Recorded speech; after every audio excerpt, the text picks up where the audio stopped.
Oh, welcome back everybody to another video. Today we are eating pasta made out of this book.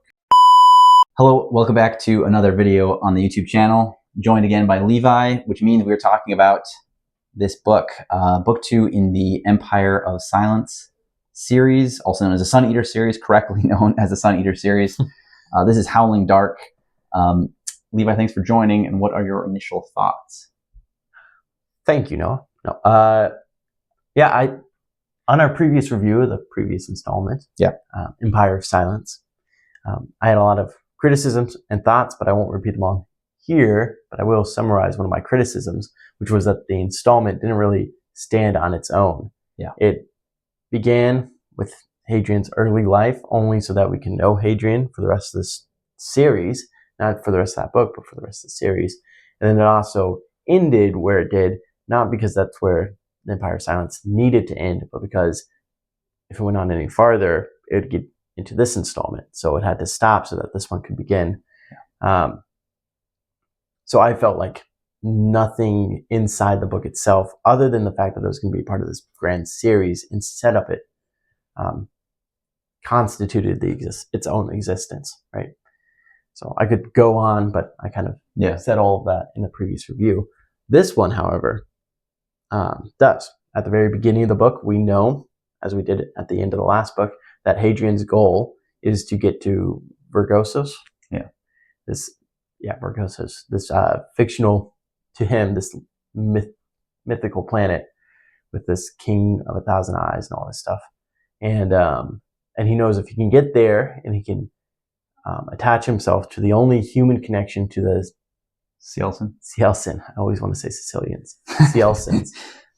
That he can potentially be the first human ever to begin peace talks with this other alien species. So now he's an important figure in this great drama playing out between the two.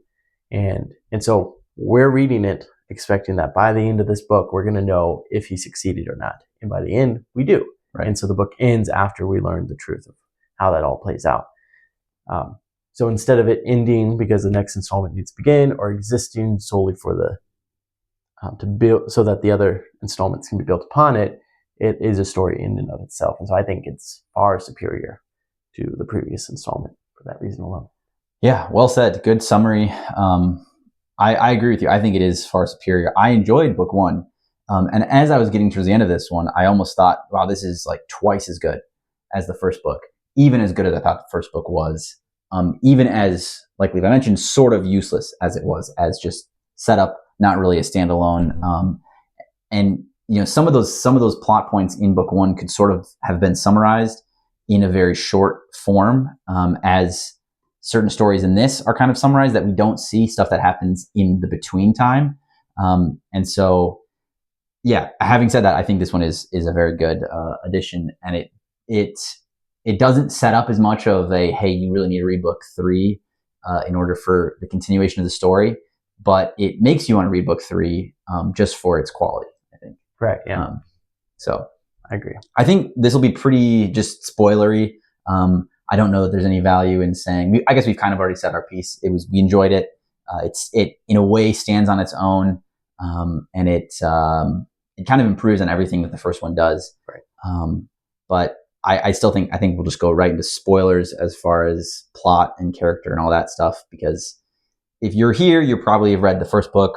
And if you don't care, then I guess you don't care. So either way. Well, you should. It's good. It is good. Yes, it's from what I've heard from people online and just reviews and everything, the series continues to get better and better, which I think is hard to do. I think oftentimes science fiction, fantasy, big series like this is going to be 7 books. It really slogs in the middle. And so books 3 and 4, maybe 5 should be slower if this repeats what seems to be historically the norm in science fiction fantasy. But according to reviews, they just improve and they get better. So I will say, interesting to see. If you read the first one and your biggest gripe was his writing style or was the character of Hadrian, and you're not willing to let either grow on you, probably no reason to continue. Correct. But I think both of those were done really well. That's all I think the first book had to offer. If you didn't like Hadrian or if you didn't like the writing style, there was certainly no continuation of a story, beginning and end to the first one. Here, there is that. So it's. I think this checks all the boxes. I would say it's a really good piece of science fiction. And one thing I was surprised about, now that we're getting into it, is how well he continues to make a lot of these sci-fi ideas his own, and that they all have a role in the story. We're, with the exception of things that are only necessary, for example, like the space travel, he has it set up in a way that ends up being important only to a small degree. So he could have just done hyperdrives or something like that, made it almost instantaneous or take a couple of weeks or whatever. He chose the fugue thing. So far, it hasn't played a role in solving problems. It seems, when you look at the plot in more detail, that it has actually caused problems for, he's had to figure out ways to get people to certain places in time for dramatic events to take place. True.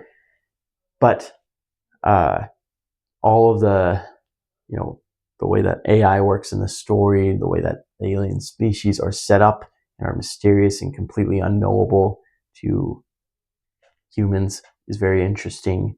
And then all the genetic stuff, I would say, it all plays a role, it all has a point in the story, and it all manages to kind of dance with each other. The whole conversation of, is he even a human since he's been so genetically altered? And then, who are these Cielsen? Can they ever communicate truly with humans being from a completely different origin? Yeah.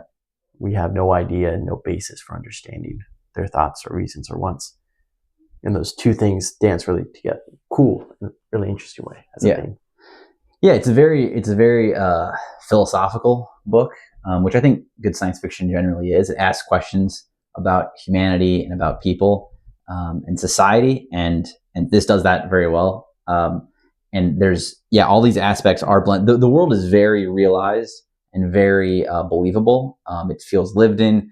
They go to various different locations that are all kind of unique in their own way. The very first place that they, I believe it's the very first place where they have that interaction with the painted man, kind of the opening little story before the story begins. It's like a shipping graveyard on this planet where there's all these ships, these starships, and people built houses out of them, built their city out of it. And that was a really cool visual to me. That makes sense. The ships are giant, heavy ships. We bring them down to the planet. Well, the gravity is too much. We don't have the thrusters to bring them back, but we just need to bring the materials here to start terraforming. And they're just going to stay here, and we're going to build houses out of them because these hulls were built to withstand space debris and faster than light travel or near faster than light travel, etc. And so some of that stuff is just those little flavor things are really interesting. And talking about what is humanity, what is aliens, can we interact with other species? All that stuff is just, it's really cool. I think starting at the very beginning, talking about, we realize that there's been a time jump between books 1 and book 2 of 48 years of real time, or I think they have a better term for it than real time. But it's only 12 years of lived time. So now he's in his 30s, so he's a good bit older. And he is romantically entrapped with Janan, which I guess seems to make sense as reading it. The beginning was slightly jarring for me because I wasn't expecting such a big time jump. But in a series where we're dealing with characters who are, get to be thousands of years old or 1,000 years old, it made sense, I guess, in hindsight. But right away, I think I was a little like, wait, it's been 48 years? What is going on? Nothing of consequence happened during that time. That was the part that was like, okay, and he mentions a couple of these incidents that they have where they interact with some people who are pretty affluent and powerful, but they're just memories that he brings up or references as comparison to the things that he's going on or the things that he's going through in this iteration or in this, this part of the story. And I guess you just kind of have to do it because, again, for a character that's going to live to be 1,500 years old, you can't write every single piece of his story, which is kind of the problem that I had with book 1. It was like all these little interactions and all these little characters. How important are they for somebody who's lived this long? And so in that time skip at the beginning, I think it makes sense. Yeah, I would say that Christopher Rocchio has a desire to make you feel that Hadrian has gone on this long and arduous journey. Yeah. So where in the first book, it felt you kept asking yourself, how necessary is this? Mm-hmm. In this book, it does feel necessary because there's a goal, and we know he's constantly working towards it. So every time there's hardship, it's like, well, will he make it? Won't he make it? Whereas in the first one, knowing that he was never going to make it to what his goals were, everything kind of felt like, oh, is this person going to be important? Oh, no. Is this going to be important? It doesn't feel like it anymore. Right. And there is a little bit of that in here. There's characters. It seems very clear that characters only matter insofar as they represent one of the powers at play here. And there's a few characters who it seems Rakia wants us to believe are important, or wants to make this kind of cast of characters around Hadrian who are always going to be on Team Hadrian, but we don't care about them because they really don't matter, since Hadrian doesn't really need them, for one, and then also they don't represent any other outside powers in the story that aren't already represented. Yeah, well said. I think that is one of the biggest flaws, I think, with it is some of those side characters that he met in the Colosso that are like his band of like found family. Because he's interacting with the Cielcin, like the second or the most powerful species in the universe. And so the interactions there are very mysterious and interesting. So that takes up part of your chunk of like who you can interact with and what characters you can flesh out. Basander is like the soldier arm of the Empire, and that kind of represents the military of the Empire. Rain Smythe, again, another higher up than Basander military presence. I think the Captain Corvo, she kind of represents just the ship and all of the lesser people that we're supposed to care about. And Switch, I think, would be the other one. Mm-hmm. And then Valka as well. Valka is kind of like the chaste love interest, as well as Janan, but in a lesser way. And so some of those other characters, Gen, he dies in the Painted Man section. It didn't affect me. It didn't really. I'm reading through it and it's like, okay, they're sad that Gen dies. And then there's like Polino and I'm forgetting the other names. I'm surprised that I remember that many. But to me, they don't have that much weight because they're just like in whatever Switch and Corvo do, that's just kind of the entire crew. And it doesn't feel like this is as much of a Star Trek type story where the crew drama is the book. This is so big and epic that at the end of this book, he's going to go meet the Emperor. And it's like, okay, that makes sense. That us meeting him in book 3, presumably, makes sense, and that will take up some of my attention now, and I'll care less. I'll care even less about smaller characters, the found family crew type characters. Right. I think that's a good point. Is that the story isn't about these relationship or dynamics on a ship. Right. On the Enterprise or something like that. Right. It's about how Hadrian is going to be the person who ultimately decides the fate of an entire alien race and represents the humans in that conflict. Yeah. And so everything around that, all the characters around him who are important are going to be ones who represent some faction of that. Basander is the one who wants to destroy them. Yeah. He sees that as the only way to go forward. You have Volka, who also wants peace. She's a xenologist, is that what they call it?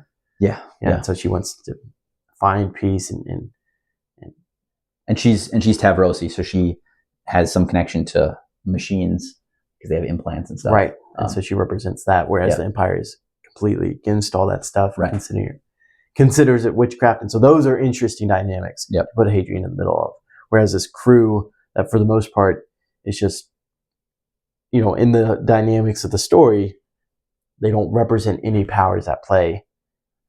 Sometimes it feels as if they do represent something like Hadrian wishes he could be on their level instead of the common man. Yeah. But I feel the same way that Rakia wants us to like them or care about them. Right. But I don't think that's the story that he's writing. Yeah, I agree. Yeah. Other than that, I think the characters are pretty fleshed out and interesting. Basander, I think, is great. The drama with him, the betrayal, that whole scene in the beginning where Hadrian decides to disobey orders essentially and go strike out on his own and steal the Cielsen. And then that fight happens, and there's that moment when him and Basander are on that catwalk fighting with their swords, and it's even though we haven't had a lot of the interactions with him and Basander kind of becoming compatriots and friends, even happens off screen, if you will, between book 1 and book 2. It's you still feel the tension. I think. Yeah. I think they became Rocchio, friends a little bit at the end of the last. They did a little bit, yeah, but maybe not as much as it seems like they are at the beginning of this. That's true. But I think Rocchio does a good job of convincing you that they're friends and that this betrayal actually is really painful. Right. And in the same way as him betraying Janan, which also was a great scene, because it's just very real. I mean, it's kind of sad, but it was a well done scene. And that fight has that kind of epic, like science fiction action kind of scale to it, which was just fun to see. Cool. And those, some of those characters just have a lot of life to them. And then when Basander shows up again, when they're in the halls of Karn Sagara, that was really cool and interesting. I do think I was curious about the cover of this book, thinking like, okay, is this Hadrian? Does he somehow get white hair or something? But no, it's Karn Sagara. Spoilers. Yeah, well, yeah. But I think I will. I mean, aside from any plot or character, he's holding Hadrian's sword. Yeah, yeah. I think the covers have been really good so far. Well, okay. The first the cover of the book 1 is just kind of, I don't have it here, but it's kind of basic. It's nothing too exciting. I'm not really sure what it is, but it is interesting. It's just him with the sword. Shows a character that we meet in the story. And it is unique, like it's unique to this world. It's not just a science fiction cover. It is, him on his throne, mysterious and dark, hooked up to machines. Kind of reminds me of the Empire, or the Emperor from Warhammer. What is that? 40,000? Is that Warhammer 40,000? Yeah, is that the number? 40K, yeah. I don't know Warhammer very well. Oh, okay. I feel like I should know more of it because it seems like an interesting Then we won't go off on that. Okay. You're saying. Yeah. What else? I think Karn Sagara, that's a big chunk of this book. They spend there interacting with this kind of immortal AI. And he does that really well. Because you go into that not really knowing what it is. There's so much myth around it. Yeah. And we don't know all of it. Hadrian kind of really just alludes to the fact that there's a lot of myth around it. And so everything that's happening there, we are on the outside. We can only see what's going on, only what really Karn Sagara wants us to see. Right. And so that feels very much like a fantasy. It almost reminds me of the Inferno. You're going down deeper and deeper into the layers, discovering new things that shock you and surprise you. So there's kind of almost a spiritual journey to it for Hadrian, especially by the end of it. And that's really cool to see him do that. It does make this like Dune in that sense, where you kind of get this feeling that there's like the spiritual element to it. But it's very original in how he's going about that. This isn't some kid on a desert planet. Right. There's like a destiny almost to it. Like yeah. That's a good way of putting it. But the fact that in sci-fi, one of the usual theme is that there's kind of no point to anything. Everything is, just completely random. So you just kind of got to do what you want. And it's usually very cynical, very practical, very material. And so the way this is being done, it turns all these ideas, like even this history of apparently the Americans who are called Americani, creating AI and it taking over the world and all that stuff, it is talked about the same way we kind of talk about the rise and fall of Rome, or even events, mythical events or legendary events in history. Like myth. What am I looking for? Like pagan myths and things like that. The way we talk about those, it's the same way. So it creates a gravity to it that you usually don't see in fantasy stories, except for in the case of Warhammer 40K. Yeah. There's a scale. And because it's so far in the future, there's a sense of old Earth is 20,000 years ago. And so all these like legends, and he references writers and poets and scientists and historians and influential characters that we know in our very recent history. But for him, they're almost like Odysseus, where it's like, okay, not really real, but real because it's like legendary, and so some of that is pretty interesting. I think the whole Americani, the ideas of those are very interesting. Getting into like the destiny kind of side of things, I think can be dangerous, and getting a little too mystical can be dangerous if not done correctly, because it can feel like chosen one type of a trope. Right. Yeah. And so be chosen one. it'll be it'll be interesting to see where he goes with it going forward, because he does have this like, I don't even know what to describe it. Like he dies. He literally dies in the battle on the ship. Oh, that's right. Yeah. And he, he's killed by the Cielcin prince. And then he has this kind of like heaven moment where he has these visions and he kind of like sees Gibson, his old teacher, again. And then he's brought back to life, but he's wounded differently than how he was wounded when he dies.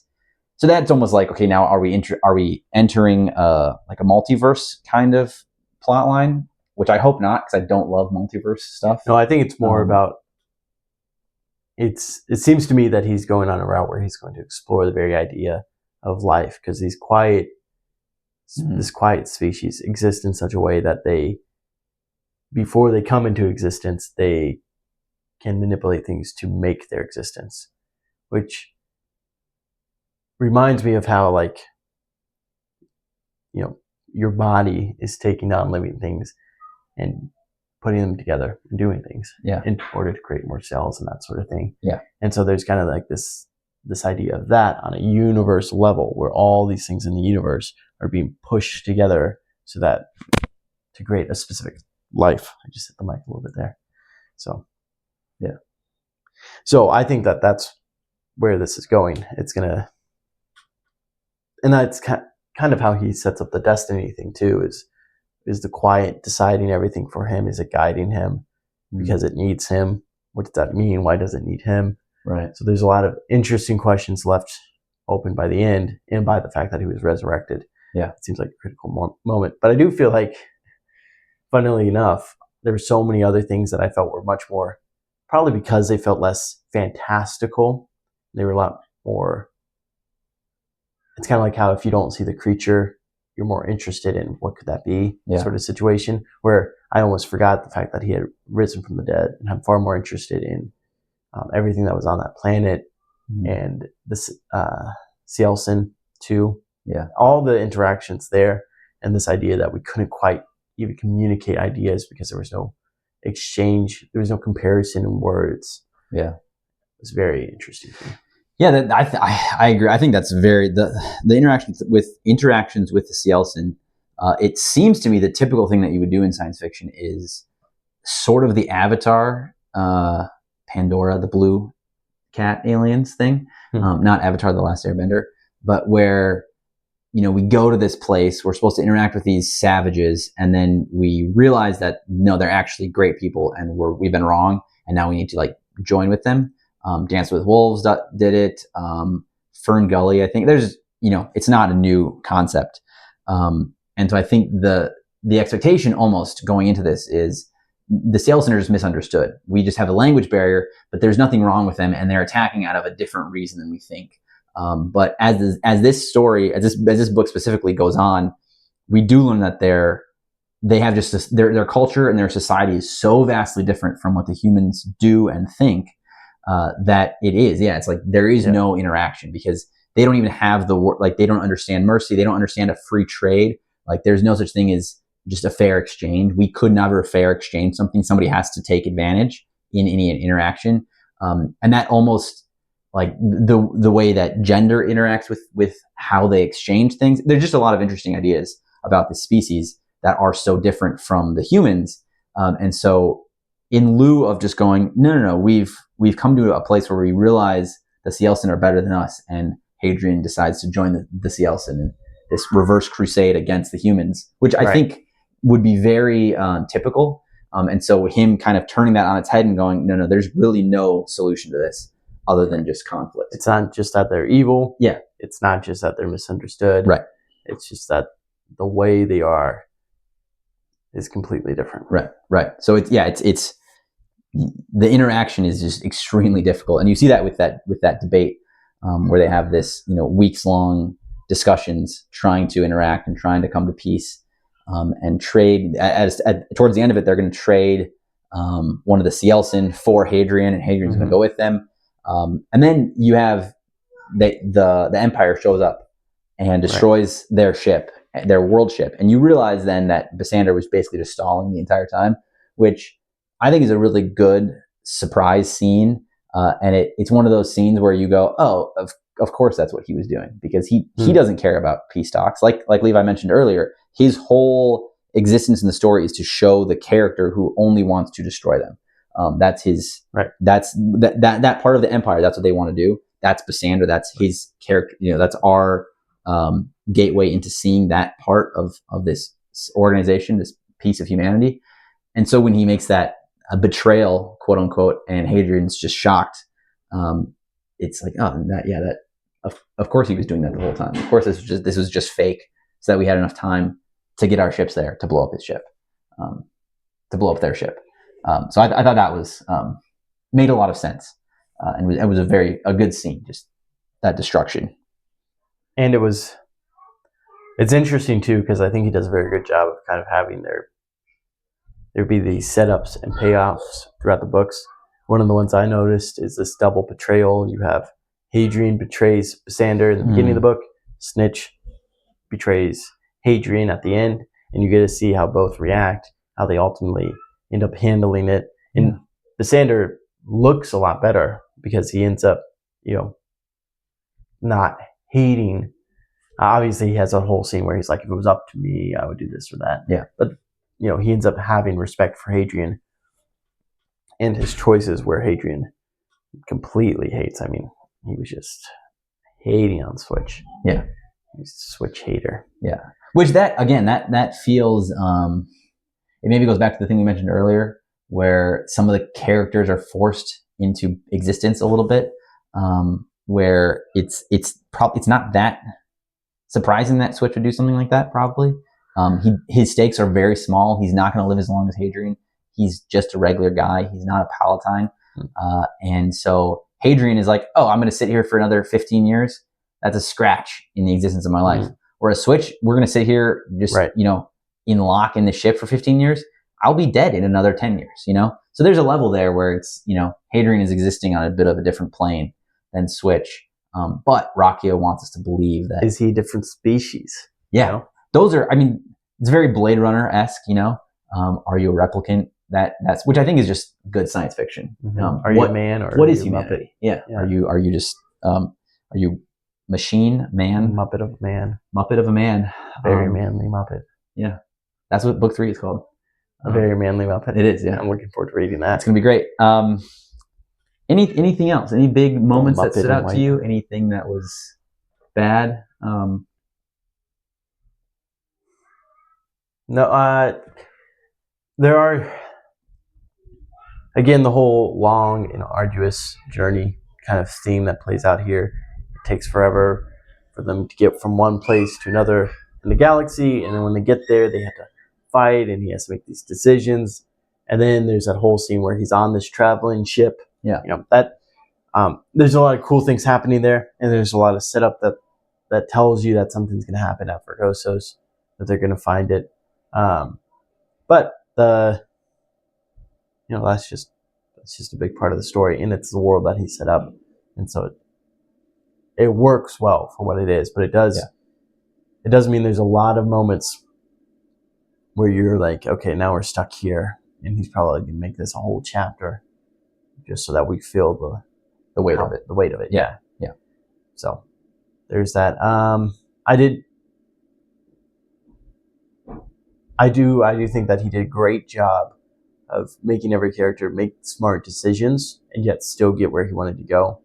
Everything Kanskar does, is the right decision for him, and getting Hadrian's insight on that, saying, oh wow, he hasn't had to interact with the Empire for a very long time, so he is very vulnerable right now. Yeah. Even though he has all these armies and things like that, he doesn't want to just go out to war with the Empire. If they know where he is now, they can destroy him. Right. So now he's in a vulnerable position, and that makes sense for what he's doing. And same with the Cielson. Yeah. Any predictions or things that you would like to see? We kind of end with the not even really a cliffhanger. I mean, it does wrap up the story pretty tightly, right? I think. But he's going to meet the Emperor and get he's going to become a knight. The Wizard of Oz. The Wizard of Oz. Yep. Pull the curtain back. It doesn't really give you a sense of like, here's the thing to look forward to, other than just that interaction. Right. I think maybe book 3 we see him going back and meeting his brother again, or going back to where it all started. I could see something like that happening. Because book 1 ended and it was like, oh, he's going on this adventure with his friends and they're getting a ship, and they're that was very much like what I was expecting going into book 2. And it did that to some degree. But book 3, I don't know. I don't feel like I'm led in any certain direction, which is fine. He's probably going to be put in charge of destroying the Cielson in some way, and decide that he's going to try to still make peace or something. Yeah. Or maybe not. Maybe he'll just go, and then he'll be known to the Cielson as the Demon in White. Is that book 3? The Demon in White, is it? It is book 3, yeah. Or is the Demon in White the Emperor? I mean, it's a little bit of an ambiguous title, but they call the demons, the Cielson demons. Oh, that's but true. He's also from Devil's Rest, which is, devil, demon. Yeah. So there's a lot of ways. There's a lot of different ways you could perceive it. Yeah, I think we've kind of run the gamut on things to say. Yep. It was a good read, enjoyable.